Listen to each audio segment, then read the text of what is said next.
ನಾಡು ಕಂಡಂಥ ಧೀಮಂತ ರಾಜಕಾರಣಿ, ಕಪ್ಪು ಚುಕ್ಕೆ ಇಲ್ಲದಂತೆ ಸುಮಾರು 40-50 ವರ್ಷ ರಾಜಕಾರಣದಲ್ಲಿ ತಮ್ಮದೇ ಆದಂಥ ಛಾಪು ಮೂಡಿಸಿ 78ನೇ ವಸಂತವನ್ನು ಮುಗಿಸಿ ಇವತ್ತು 79ನೇ ವಸಂತಕ್ಕೆ ಕಾಲಿಡ್ತಾ ಇದ್ದಾರೆ.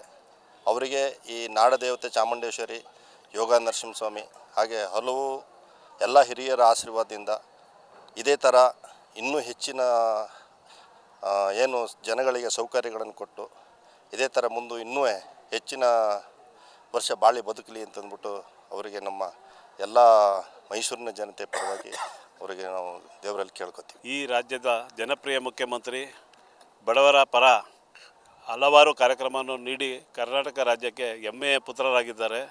ಇವರು ಆಡಳಿತ ಈಗ 7 ತುಂಬಿ 8ನೇ ವರ್ಷಕ್ಕೆ ಮುಖ್ಯಮಂತ್ರಿಯಾಗಿ ಪಾದಾರ್ಪಣೆ ಮಾಡಿದ್ದಾರೆ. ಇನ್ನೂ ಹೆಚ್ಚಿನ ರೀತಿ ಅಭಿವೃದ್ಧಿ ಕಾರ್ಯಗಳು ಮೈಸೂರು ನಗರದಲ್ಲಿ, ಕರ್ನಾಟಕದಲ್ಲಿ ಹೆಚ್ಚಿನ ರೀತಿ ಅಭಿವೃದ್ಧಿ ಕಾರ್ಯ ಮಾಡಬೇಕು.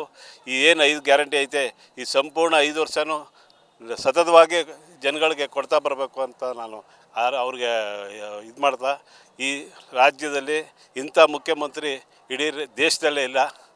ನಂಬರ್ 1 ಮುಖ್ಯಮಂತ್ರಿ ಈ ದೇಶದಲ್ಲಿ ಅಂದರೆ ಸನ್ಮಾನ್ಯ ಸಿದ್ದರಾಮಯ್ಯನವರು. ಅವರು ಈ ಥರ ಎಲ್ಲ ಮುಖ್ಯಮಂತ್ರಿಗಳು ಮಾದರಿಯಾಗಿ ಕೆಲಸ ಮಾಡ್ಕೊಂಡು ಬಂದಿದ್ದಾರೆ. ಸ್ವಚ್ಛ ಕೈ, ದಕ್ಷ ಆಡಳಿತ, ಸ್ವಚ್ಛ ಕೈ.